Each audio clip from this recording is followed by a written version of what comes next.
this morning I wanted to share a couple of things that I learned from a kind of a strange week at work. I had a difficult week. The short backstory is I got sick. I got strep throat last week when we were in Texas.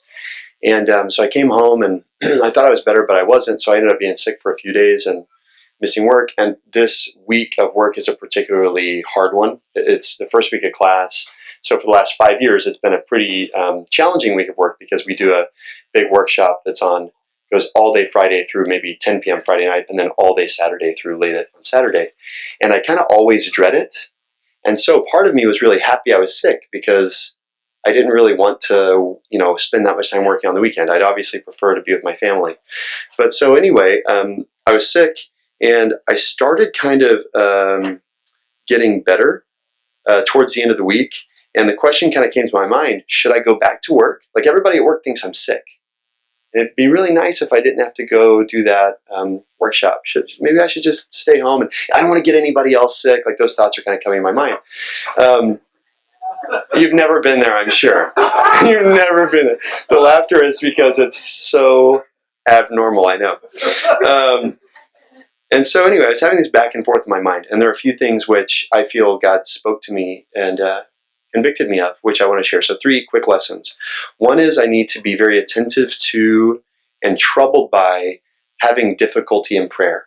If I ever have difficulty in prayer, that should be a sign to me.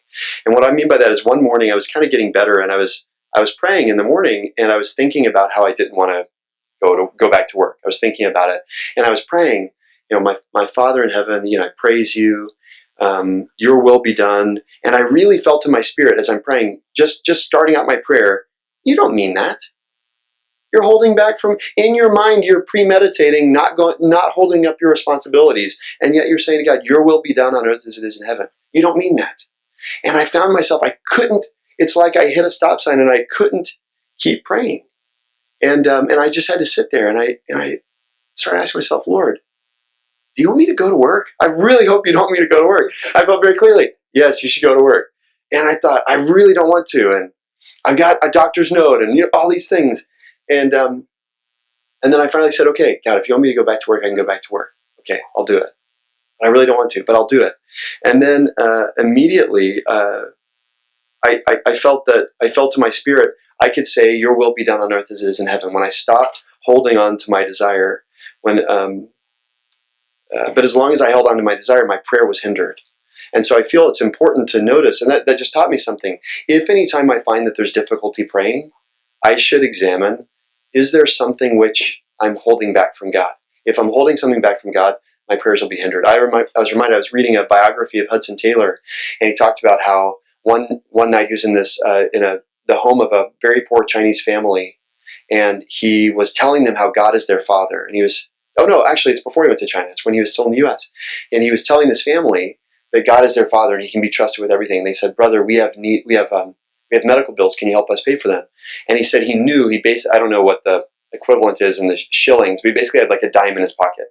He said, I felt in my spirit, I wished if I had a dollar and a dime, I'd gladly give them the dollar, but I couldn't part with the dime. He said, and I felt that I couldn't say anything to them. So I said, let's pray. And I said, I felt much freedom in my prayers of late. And so I sat down and I said, our Father in heaven. He said, immediately as I said, our Father, he said, I felt in my spirit, if you believe I'm your Father, why aren't you willing to give? If you have a Father, why aren't you willing to give? And I felt the same thing, same kind of thing. And so it reminded me of that story that if there's ever a hindrance in prayer, I ought to examine, is there some area which I'm not really giving over to God? And he said that Hudson Taylor's testimony is when he finally decided he would be willing to part with his dime, he said that what it did was it reaffirmed his testimony to his family. He's telling this family they have a Father in heaven who cares for their needs. And then he could honestly say, and that's my last dime, and I gladly give it because I trust him too. He said until he was able to give and demonstrate his trust in God, he couldn't even pray with the family to tell them that he had a Father in heaven, or that they had a Father in heaven. And so it just reminded me that I've got to be sensitive in prayer and recognize that if there's anything hindering my prayers, I don't brush it off. Don't brush it off and just keep pressing through, but ask God, is there something that's keeping me from unobstructed prayer and interaction with you? The second thing is that I learned through this trial is I need to be careful to seek deliverance from the right thing. In 1 Corinthians 10:13, God promises that he will provide a way of escape. We know that, right? We hold on to that promise. But escape from what? That's what came to my mind this week. Escape from what? I've learned that I don't think that a way out of our problems is what God promises. God doesn't promise a way out of our problems. He promises a way of escape from temptation. Not necessarily from difficulty, but from temptation. And so, for example, in my difficulty of a trying situation at work, the difficulty is that it's a long day at work, right? The temptation is for me to seek my own and for me to be resentful that I might have to give that up. And the promise of God is that I won't be tempted to resentment, that he'll deliver me from the temptation to seek my own. Not that he'll take me away from the difficult situation. And it's a mistake I learned to assume that the way of escape that I can be praying for is a way out of difficulty. That's not the way of escape. God's way of escape is to deliver me from temptation to be resentful or seeking my own in the midst of the difficulty. And if I need to be really careful to make sure that I'm not seeking escape from difficulty, but rather that I'm seeking deliverance from temptation. And I found as long as I was seeking for an excuse to be delivered from the difficult circumstance, I wasn't able to really call my sin what it was, to say, this is sin, this resentment, this self-seeking I'm feeling, it's actually sin. Because I thought I was justified in feeling like maybe I don't have to work. And then I was reminded of I think I actually sent it to the brothers in the WhatsApp group, but I had read a Charles Spurgeon sermon a few weeks ago, and there's this line that really just struck like a lightning bolt to my heart. He says, to throw away the time of conflict is to throw away the crown. And immediately when that came to my mind, I felt a peace that it was not right to seek deliverance from the time of conflict. I like to throw away the time of conflict is to throw away the crown. And what God convicted me of when I thought of that is, I'm trying to get rid of the time of conflict. And what the Lord spoke to me is, if you get rid of this opportunity to crucify, as we heard from Bobby a second ago, these feelings of self-pity and resentment and self-seeking, if you opt out of the difficult work situation, you also opt out of the opportunity to overcome. And I felt peace to seek deliverance from temptation rather than deliverance from my difficult situation. There's a psalm that Spurgeon actually references in that sermon, which touched me. It's Psalm 118, verse 10. Psalm 118, verse 10 through 12, it says, all nations surround me. In the name of the Lord, I will surely cut them off. They surround me, yes, they surround me. In the name of the Lord, I will surely cut them off. They surround me like bees. They were extinguished as a fire of thorns. In the name of the Lord, I will surely cut them off. And I could say I felt that way regarding my feelings of resentment and frustration. I felt the sense that those feelings are swarming all around me. It's like bees, they're swarming. And the question that came to me is, in the name of the Lord, will I cut them off?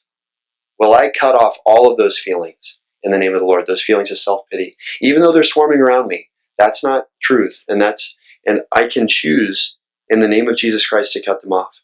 And so the thing that I want is to seek deliverance from sin, not seek deliverance from the difficult situation which is tempting me to sin. Because God doesn't promise deliverance from difficult situations. He promises deliverance and a way of escape from temptation. And then the third thing that this situation taught me was the incredible blessing of fellowship.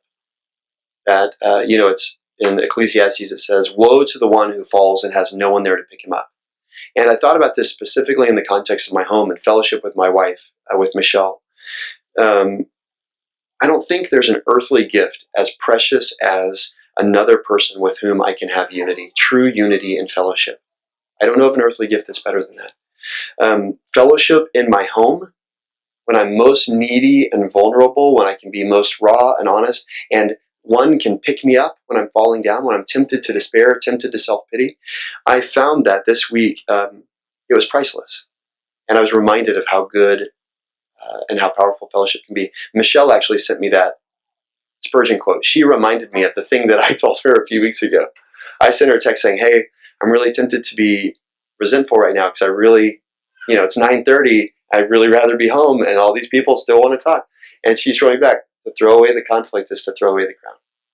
And I thought, and it spoke peace to my heart. Yeah, exactly. Roger's like, yeah. It spoke peace to my heart. And what's funny is I didn't remember that. In that moment of temptation, I didn't remember it. But I got to experience the blessedness of having fellowship and having unity. And it's funny, yesterday morning I was going, it's early in the morning, about 7, I was going back to school for the second day of the workshop that I was doing. And God had already given me peace in my heart, and I was glad to be there, and I was submitted to that. But I was leaving, and Michelle said, "Hey, remember, this is the day the Lord has made. He designed this day for you." And it just touched me. As I'm walking out the door, it just touched me thinking, yeah, wow. It made me think, he prepared good works for today that I might walk in them beforehand, long before my life began, before all this difficulty of strep throat and wondering whether I should, call in sick, or he prepared in advance good works that I might walk in. And it gave me such an eagerness and expectation to go into something that I had been dreading so much. And I thought in the car, wow, thank God for fellowship. Thank God for that there's someone there to pick me up when I fall down. And I had been listening to a sermon by Brother Zach on the from Ezra, from the sermon series on From Babylon to Jerusalem.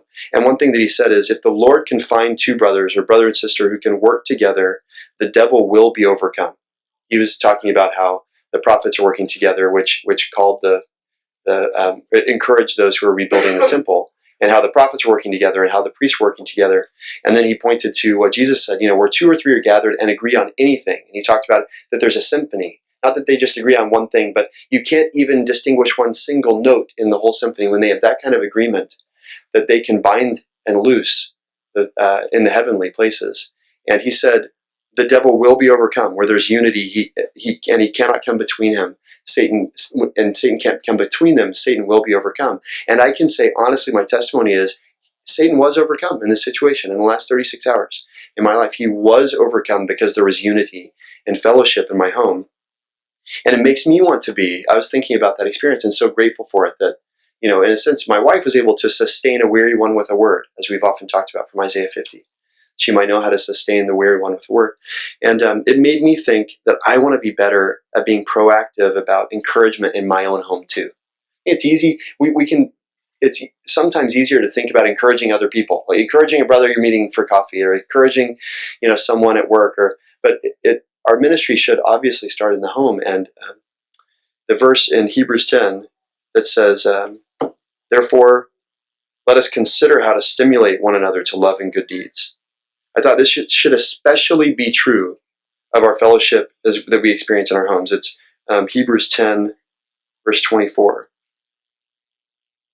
Let us consider how to stimulate one another to love and good deeds. And then it goes on to say, not forsaking our own assembling together, as is the habit of some, but encouraging one another, all the more as you see the day approaching.